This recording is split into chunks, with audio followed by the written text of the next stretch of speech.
கர்த்தருடைய பரிசுத்த நாமம் மகிமைப்படுவதாக. உயிர்த்தெழுந்து வல்லமுள்ள இயேசு கிறிஸ்துவின் நாமத்தினால இந்த கால பொழுதில் உங்களை சந்திப்பதை குறித்து நான் மிகுந்த மகிழ்ச்சி அடைகிறேன். அன்பான தேவ ஜனங்களே, இந்த நாளிலே கர்த்தர் நமக்கு கொடுத்திருக்கிற இறைவார்த்தையானது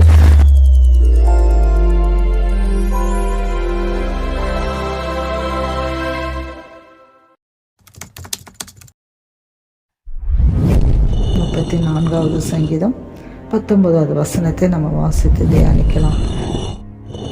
நீதிமானுக்கு வரும் துன்பங்கள் அநேகமாக இருக்கும், கர்த்தர் அவைகள் எல்லாவற்றிலும் நின்று அவனை விடுவிப்பார். தேவ பிள்ளையே, துன்பத்தை கண்டு நம்ம சோர்ந்து போகக்கூடாது.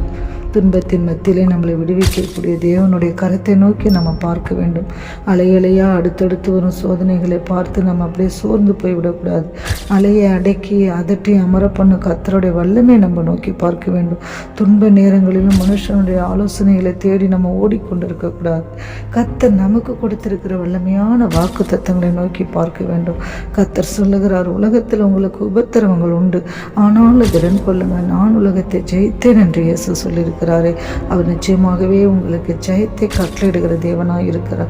அவர் இன்று மலை போல உள்ள பிரச்சனைகளை கர்த்தருடைய வல்லமையினாலே பனியை போல அவர் நீங்கி போக செய்கிற தேவன் இந்த நாளிலும் உங்களோடு கூட இருக்கிறார். அவர் தெய்வீக சமாதானம் சந்தோஷமும் நம்மளுடைய இருதயத்தில் கொடுத்து நம்மளை வல்லமையாய் நிரப்பி நம்மளை மாற்றுகிற தேவனாய் இருக்கிறார். தேவ பிள்ளையே, கர்த்தர் உன்னுடைய துன்பத்தில் இருந்து உன்னை விடுவிக்கிறவர். நீ துன்பப்பட்ட நாட்களுக்கும் வேதனை அனுபவித்த நாட்களுக்கும் பதிலாக ஆறுதலின் நாட்களையும் சமாதானத்தின் நாட்களையும் நிச்சயமாகவே உங்களுக்கு தந்தரல போகிறார். இக்காலத்தின் பாடுகள் இனி வரும் மகிமைக்கு ஒப்பானவை அல்ல என்று வேதம் கூறுகிறது அல்லவா? இந்த கர்த்தர் நிமித்தமாகவே நீ அனுபவிக்கும் துன்பங்கள் உனக்கு பெரிய ஆசீர்வாதமாக மாறப்போகிறது. தேவ பிள்ளைகளே, இன்றைக்கு நீங்கள் யார் நிமித்தமாக துன்பங்களை அனுபவிக்கிறீர்களோ நிச்சயமாகவே கர்த்தர் அவைகள் மத்தியில் உங்களுக்கு சந்தோஷத்தை கட்டளையிட போகிறார். இயேசு சொன்னார், என் நிமித்தம் உங்களை நிந்தித்து துன்பப்படுத்தி பலவிதமான தீமையான மொழிகளை உங்கள் பேர் பொய்யாய் சொல்வார்களான பாக்கியவான்களாய் இருப்பீர்கள் என்று சொல்லப்பட்டிருக்கிறது. நீதி நிமித்த துன்பப்படுகிறவர்கள் பாக்கியவான்கள். பரலோக ராஜ்யம் நம்ம மேலே ஊற்றுகிற தேவன் இன்னைக்கு நம்முடைய கரத்தை பிடித்து கொண்டிருக்கிறார். தேவ பிள்ளையே, இந்த நாளில் நீங்கள் கணவர் நிமித்தமா, மனைவி நிமித்தமா, பிள்ளைகள் நிமித்தமா, உறவினர்கள் நிமித்தமா, இல்லை வசிக்கிற இடத்துல இருக்கிற மற்றவர்கள் நிமித்தமா நீங்கள் துன்பத்தை அனுபவித்து கொண்டு இருப்பீர்கள் என்று சொன்னார். அவர்கள் மத்தியில் கர்த்தர் உங்களுக்கு விடுதலை நாட்களை கொடுக்க போகிறார். இந்த பூமியில் இருந்த நாட்களை நம்மளை பலப்படுத்தவே துன்பத்தின் பாதையில் இயேசு கிறிஸ்து நடந்தார் அல்லவா? அவர் உங்களுக்கு உதவி செய்ய வல்லமுள்ளவராகவே இருக்கிறார்.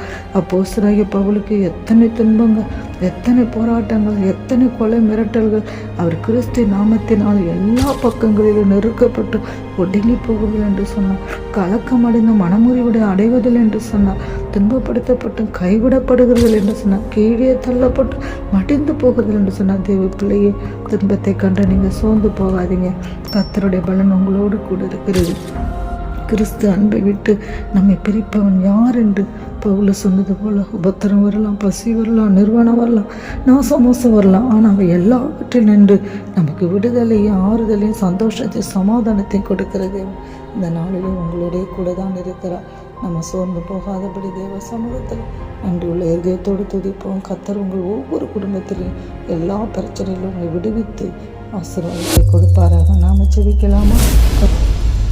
கர்த்தாவே, துதிக்கிறோமப்பா. அந்த கால வேளையில் இந்த வீடியோ இப்போ கேட்குற ஒவ்வொரு பிள்ளைகளுடைய வாழ்க்கையில் நீங்கள் அற்புதங்களை செய்ய ஆசீர்வதிங்க. இயேசுவின் நாமத்தில் ஜெபிக்கிறோம் பிதாவே, ஆமென்.